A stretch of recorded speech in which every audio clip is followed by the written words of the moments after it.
So ಇವಿಷ್ಟು ಕೂಡ ನಮ್ಮ ಲೈಫಲ್ಲಿ ತುಂಬಾನೇ ಇಂಪಾರ್ಟೆಂಟ್. ಅರ್ಥ ಆಯ್ತಾ? ಸೊ ಈಗ ಲಾಸ್ಟ್ ಒಂದು ಆಕ್ಟಿವಿಟಿ ನಮ್ಮ ಫೀಲಿಂಗ್ಸ್. ಓಕೆ, ಫೀಲಿಂಗ್ ಅಂದ್ರೆ ಏನಪ್ಪ? ಅದೇ ಫೀಲಿಂಗ್ ಅಂದ್ರೆ ಏನು? ಭಾವನೆಗಳು. ಅದೇ ಭಾವನೆಗಳು ಅಂತ ಹೇಳಿದ್ರೆ ಹಾಗಂದ್ರೆ ಏನು? ಫೀಲಿಂಗ್ಸು, ಎಮೋಷನ್ಸು, ಭಾವನೆ ಎಲ್ಲ ಕನ್ನಡದಲ್ಲಿ ಸಮಾನಾರ್ಥಕ ಪದಗಳು. ಓಕೆನಾ? ಇಂಗ್ಲಿಷ್ ಅಲ್ಲಿ ಫೀಲಿಂಗ್ಸ್ ಅಂದ್ರೂ ಅಷ್ಟೇ, ಆಮೇಲೆ ಎಮೋಷನ್ಸ್ ಅಂದ್ರು ಅದೇ ಮೀನಿಂಗ್. ಅದೇ ಯಾವ ಎಮೋಷನ್ ಅಂದ್ರೆ ಯಾವ? ಇಷ್ಟೊತ್ತವರೆಗೂ ಎಂಜಾಯ್ ಮಾಡಿದ್ರಿ, ಏನ್ ಸಿಗ್ತದೆ? ಅದು ಒಂದು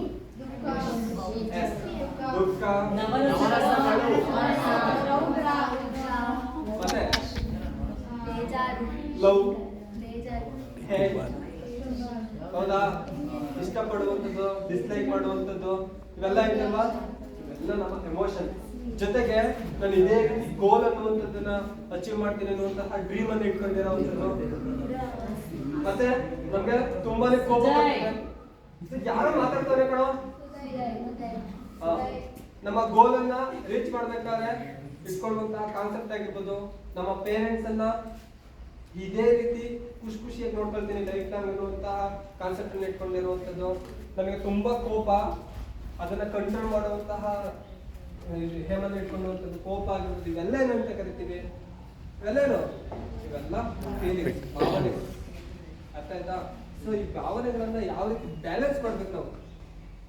ತುಂಬಾ ಖುಷಿ ಬಂದಾಗ ನಗ್ಕೊಂಡೇ ಇರೋಕಾಯ್ತದ? ಎಷ್ಟೊತ್ತವರೆಗೂ ನಗ್ತೀರಾ? ಹೌದಲ್ವಾ? ತುಂಬಾ ಕೋಪ ಬಂತು ಅಂದ್ಬಿಟ್ಟು ಯಾವಾಗಲೂ ಹೊಡಿತಾನೆ ಇರ್ತೀರಾ, ಬೈತಾನೆ ಇರ್ತೀರಾ?